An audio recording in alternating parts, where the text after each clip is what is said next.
एक दफ़ा का ज़िक्र है। एक छोटे से गांव में अली नाम का एक लड़का रहता था। अली बहुत ज़हीन और मेहनती था, लेकिन उसमें एक छोटी सी बुराई थी। वह चीज़ों को अधूरा छोड़ देता था। अगर वह कोई तस्वीर बनाना शुरू करता तो थोड़ी देर बाद उसे छोड़ देता। अगर वह कोई कहानी पढ़ना शुरू करता तो आधी पढ़कर रख देता। उसके दोस्त उसे कहते भी कि अली, यह अच्छी बात नहीं, तुम्हें अपना काम पूरा करना चाहिए। एक दिन गांव में एक बुजुर्ग आए और उन्होंने बच्चों को एक दिलचस्प कहानी सुनाई। कहानी एक खजाने की थी जो एक दूर दराज पहाड़ पर छुपा हुआ था। बुजुर्ग ने कहा कि जो भी इस खजाने तक पहुंचेगा वह बहुत अमीर हो जाएगा। अली और उसके दोस्त फौरन इस खजाने की तलाश में निकल पड़े। रास्ते में उन्हें बहुत सी मुश्किलात पेश आईं। किसी जगह पर पथरीला रास्ता था तो कहीं पर घना जंगल। अली के कुछ दोस्त हिम्मत हार गए और वापस चले गए, लेकिन अली ने सोचा कि वह हिम्मत नहीं हारेगा और ख़जाने तक ज़रूर पहुंचेगा। चलते चलते अली एक ऐसी जगह पर पहुंचा जहां रास्ता बहुत मुश्किल था।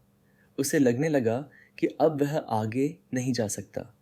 उसने सोचा कि शायद उसे भी वापस चले जाना चाहिए, लेकिन फिर उसे अपने दोस्तों की बात याद आई कि काम को अधूरा नहीं छोड़ना चाहिए। अली ने एक गहरा सांस लिया और दोबारा चलना शुरू किया। वह फिसलता रहा, गिरता रहा, लेकिन उसने हार नहीं मानी। आखिरकार वह पहाड़ की चोटी पर पहुंच गया। वहां उसे एक पुराना संदूक मिला। जब उसने संदूक खोला तो वह हैरान रह गया। उसमें सोने के सिक्के और कीमती जवाहरात भरे हुए थे। अली बहुत खुश हुआ। वह समझ गया कि अगर वह अपने काम को अधूरा न छोड़ता तो वह ज़रूर कामयाब होता। वह सारा खजाना लेकर वापस गांव आया और अपने दोस्तों को भी दिखाया। सबने उसकी हिम्मत और साबित कदमी की तारीफ की।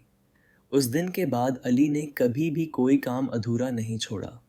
उसने हमेशा अपनी हर कोशिश को मुकम्मल किया और उसने यह सीखा कि मेहनत और लगन से हर मुश्किल को दूर किया जा सकता है। तो प्यारे बच्चों, हमें हमेशा अपने काम को पूरा करना चाहिए और कभी भी हिम्मत नहीं हारनी चाहिए।